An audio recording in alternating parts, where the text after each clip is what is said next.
What's up, guys? Welcome back to AB Investments and another episode. First of all, I'm not a financial advisor. This is not financial advice. I do have my hookah friend here. So, uh, yeah, I don't promote smoking as well. Yesterday, I want to give a special shout out to the community that we got here. It was fun for the first live that we had yesterday. It was like, we're like, first one was an hour, and then the second one was like 2 hours long. And it was not like I didn't even feel it. It was just fun. We kept having a nice chat and answering some nice questions and all that stuff. Um, with that being said, if you have not subscribed to the channel, please subscribe to the channel. Maybe you could join us on the next lives. And if you haven't liked any of the videos, see if you like any of the videos, please like it. That way we can push it out to more and more people. Now, without further ado, let's address a couple of things. First, the whole thing, and we talked about this yesterday in the live, but this is just a little summary over it. 90% of the float is a crappy thing.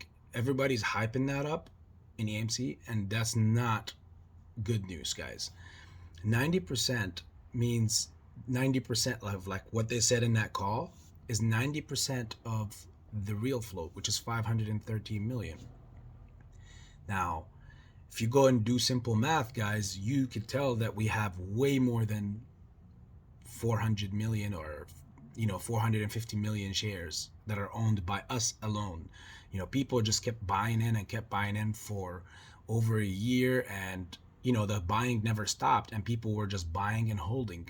So it's impossible for the numbers to be like that. And for Adam Aaron, this is just simple talk, guys. For him to come out and say something like that, how was he able to do that? That's the best question. How was he able? And I'm surprised that in that call, well, maybe no one asked that question, and I can only imagine why, just because all the questions are pre-scanned before they're given, and that's just how interviews goes.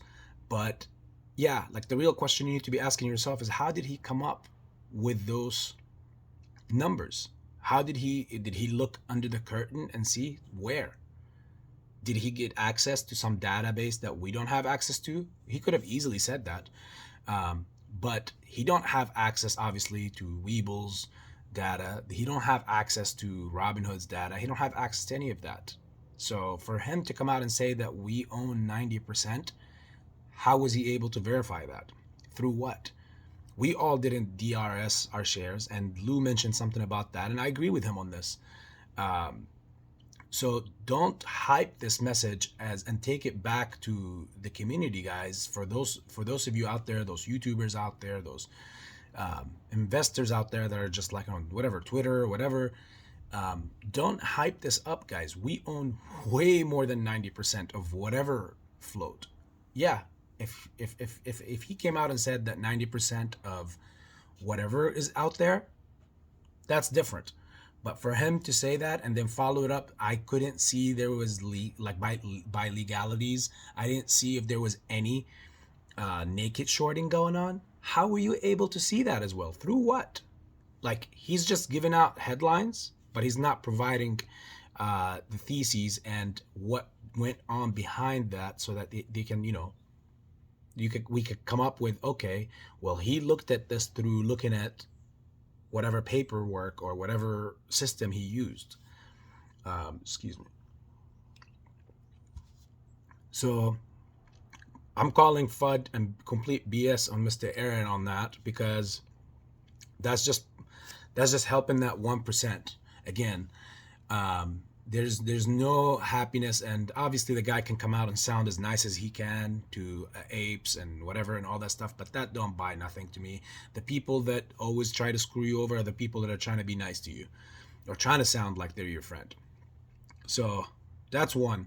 Second, look at bbig. Look how today it is so suppressed. Look at, if you have access to any level 2 data, go look and see how many buy orders, the Mount Everest amount of buy orders that are waiting to go through, and is just being so suppressed. For every order that goes in, there's like 10 or 20 sell orders that are going through.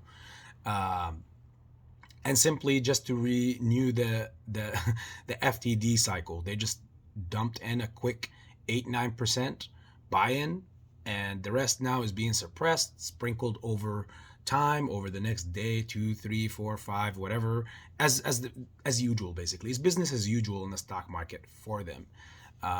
So yeah, everybody, you guys gotta, we all gotta wake up. Yeah, you guys gotta wake up to this nonsense.